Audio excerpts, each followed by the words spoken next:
Well, hey, early childhood Rad Kids team, I hope that y'all are having a great week and having a great new year already. Welcome to 2026. Hey, I wanted to give you a little bit of a layout because I'm going to make a little shift in these overview videos. The last series, I did I did an overview video and then I broke them up by the week. I'm going to come back to putting it all together, but here's what I'm going to do for you. Right here in the beginning, I'm going to give you kind of the layout of what I want to do going forward with these videos. So here's kind of the outline of what I'm going to do. Is I'm going to give you the content of the series, whatever it is, kind of the baseline, and then I'm going to give just kind of a brief overview. So the content brief overview will be kind of grouped together. I'll give you the main point, give you the Bible verse, give you the motions real quick. Now you also have them as well, and you have the content that goes with this. And then I'm going to give you the lessons kind of broken up. And so what I will do is at the end of the video, not meaning like once the video is done and it goes into, we'll put chapters so you can kind of go to it. And so that way you get one video and you can go to the chapters, meaning you go to the lessons specific to whatever you're teaching, and we just get one video out there. So for instance, if you wanted to, you're teaching lesson 3 and you wanted to see what we taught at lesson 2, you're not having to dig through and go find. You just go to one video, go to the chapter and click on it. So there's that. And then I'll just kind of close it out. And then that'll be the it. So this one might be a little bit longer than future videos, but the idea is that I'm going to give you the content. You can go and consume whatever you want to consume from this because you know which chapter to kind of go to. So now let's jump into this. So thank you for already, I don't know how much time has been so past in that little intro, but let me give you this. So this series goes for the next 5 weeks. It ends on February 8th, and it's called Think Before You Speak. And the whole idea of this series is last week we taught a lesson that was the kind of the foundation of how our words have power. And we used the cow tongue. It was really cool, really fun, but words have power. So that's the foundational lesson of that. We taught that through the creation story. Now, let me give you the kind of the overview here really quickly. So think before you speak. This series is designed to help our kids understand the power and impact of their words through the word think. So we'll break those letters down, okay? So that's the idea. Now, we know that Proverbs 18:21, which is the Bible verse that we're going to focus on. We know what that says, and that words have great harm, or they can have great positives to something. So they can either bring something good for things, or they can bring harm. Now let's talk about the main point and the Bible verse. So the main point goes like this: I will use my words carefully.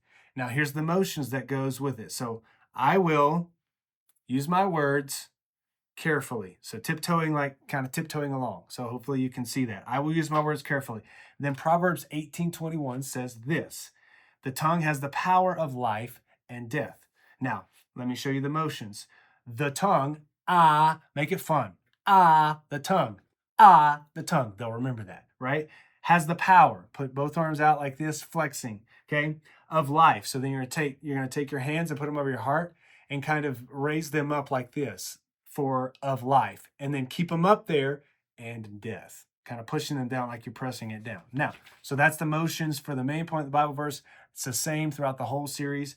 And then remember, we have the response time. You have the hands-on, which should be right after the Bible story, and then you do the response time that kind of closes out your service. But here's the letters. Let me give them to you. I'll say them all together. So is it true? Is it helpful? Is it inspiring? Is it necessary? And is it kind? These are the 5 questions that we want the kids to think before they speak.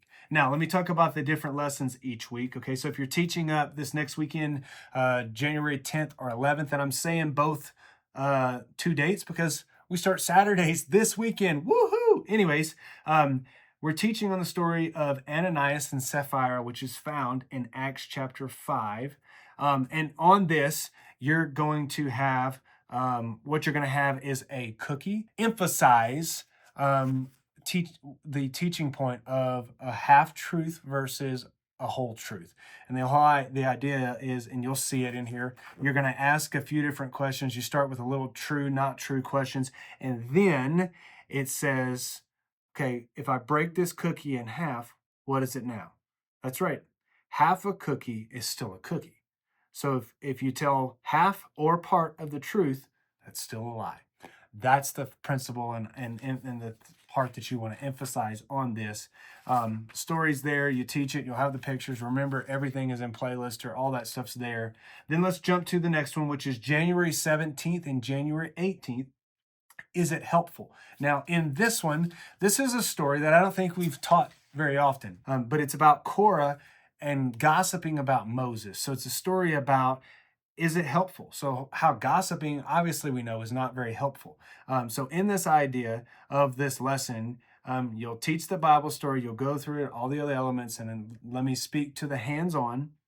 Is you're going to have a clean sponge and a glass of colorful liquid. So what we'll have is we'll have a sponge for you that'll be dry, and then you'll have a little container and you put some liquid in it. Now, what I would say about this is um, don't practice this one before you actually do it, because then your sponge is not going to be dry.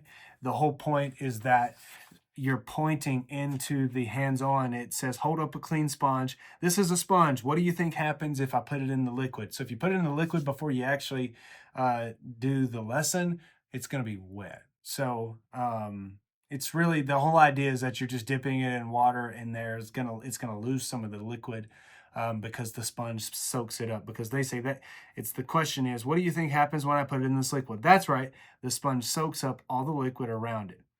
And so it's just an emphasize point of showing what it can look like. Because what we want to do, and then let me say this one more thing on this: do you want to be a sponge that soaks up good things or bad things? That's why is it helpful?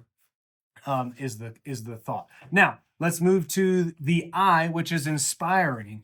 And for this one, we're going to have building blocks for the hands-on. But let me talk before I actually go into that. Is it inspiring? Moses encourages Joshua. So Moses encouraged him. So is it inspiring people for good? Is it inspiring people for bad? Is it inspiring them to want to quit? Is it inspiring them to want to keep going?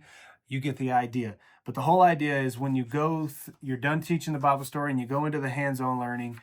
Just have some. We have Legos in all of our classrooms. You want to build a small tower with the blocks. And so, how do we use our words to build people up? Have you ever been super sad about something? So these are just questions that you're asking in here. Sure, we've all been sad. When you see that someone is sad, you can say something nice to make them feel better. So encouraging words build people up by making them feel loved versus making them feel sad. So that's how the idea comes to life with using the blocks and encouraging others. Okay, so there's that one. Let's move on to the N, which is it necessary? This might be, it's not the most important one, but it's one of my favorites, because this is a conversation that you probably have in your home, or you've had this before. Is it necessary? Is it necessary that I say that? Is it necessary that I do that? Is it necessary that I tell that person this? It's a good question to ask. So in this, you're going to have a picture of a bee or a picture of a bee toy. Now, I'll say this: if you're teaching this lesson, which is January 31st and February 1st, let me go back. I said the inspiring lesson. I didn't say the date. That's January 24th and 25th. No, going back.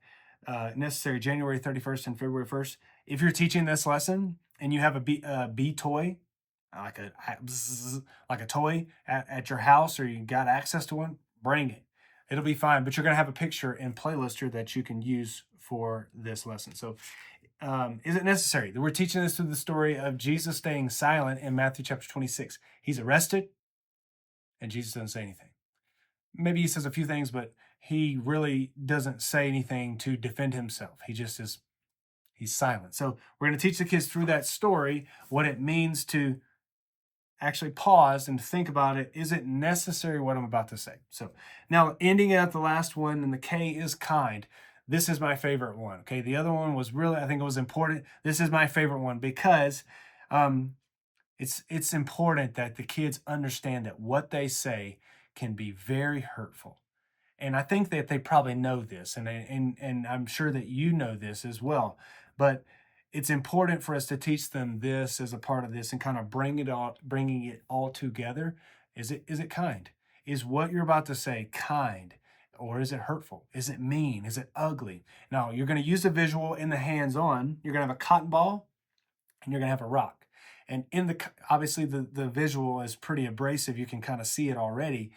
Well, the cotton ball, if I throw a cotton ball, it's not really going to hurt very much. If it does, I don't know. If I take this rock that's rough, rugged, and hard, and I throw it, that's going to be hurtful. So what kind of words are you using? Are you using kind, gentle, soft, uplifting words? Or are you using words that are rough, mean, ugly, disgusting, that are going to hurt? So it's a good visual to kind of show and teach the kids this idea. So that's this series. If you have any questions, please reach out. If you have any concerns. Now, last little ministry. Here's the why. I give you these videos to kind of think about this ahead of time and to equip you to be able to do this. Be creative. Let God use you. Bring things in. If you have something, bring it in. You are not being held back to bring things in. Now, if it's something that's kind of like on the fence, or if it's a food, it's kind of on the fence, and you're like, I don't know if there's an allergy for this or not, reach out to Pastor Richard or Sandra here at Central Campus. Reach out to me at North Campus, or Miss Brooke. One of us can bounce this off of the walls and be like, okay, is this good? Is this whatever? Is this helpful? So reach out if you need anything. I pray that y'all have a great week.